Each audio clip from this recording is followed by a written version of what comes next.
بسم اللہ الرحمن الرحیم۔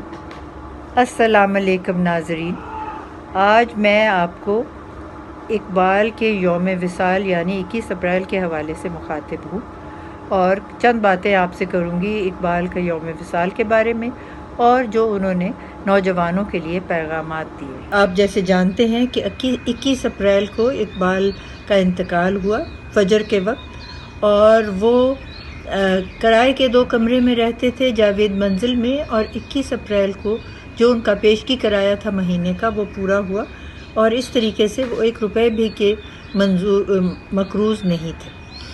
یہ میں آپ کو بتاتی چلوں کہ وہ اتنے قناعت پسند تھے کہ تمام عمر انہوں نے 500 روپے مہینے سے زیادہ کمانے کی کبھی کوشش ہی نہیں کی۔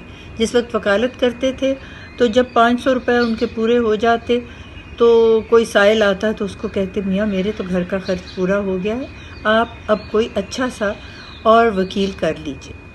تو اسی طریقے انہوں نے ساری عمر گزارا کیا، لیکن جب ان کی بینائی کم ہو گئی اور صحت بھی اجازت نہیں دیتی تھی تو پھر وہ پریکٹس سے تو عاری ہو گئے، لیکن اس وقت انہوں نے قرآن مجید کا ترجمہ شروع کیا، جس کے لیے ان کو بھوپال کے نواب نے ایک وظیفہ لگایا 500 روپے مہینے کا، اور وہ ان کے انتقال تک جاری رہا۔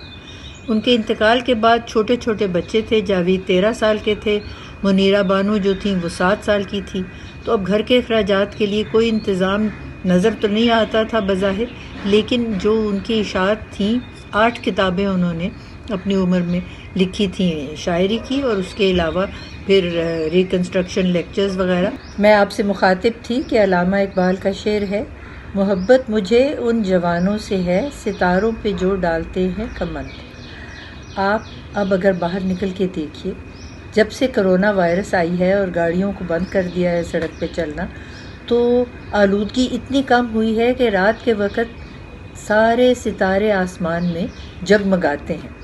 تو میں تو آپ سے یہ گزارش کروں گی کہ آپ اب ستاروں پہ کمند ڈالیے، اور انشاءاللہ آپ کی کوشش کی وجہ سے پاکستان جو ہے وہ ترقی کرے گا۔ علامہ نے فرمایا، جوانوں کو میری آہ سحر دے، پھر ان شاہی بچوں کو بالو پر دے، خدایا آرزو میری یہی ہے، میرا نور بصیرت عام کر دے۔ اور اس کے علاوہ وہ فرما گئے ہیں کہ جوانوں کو پیروں کا استاد کر، خرد کو غلامی سے آزاد کر۔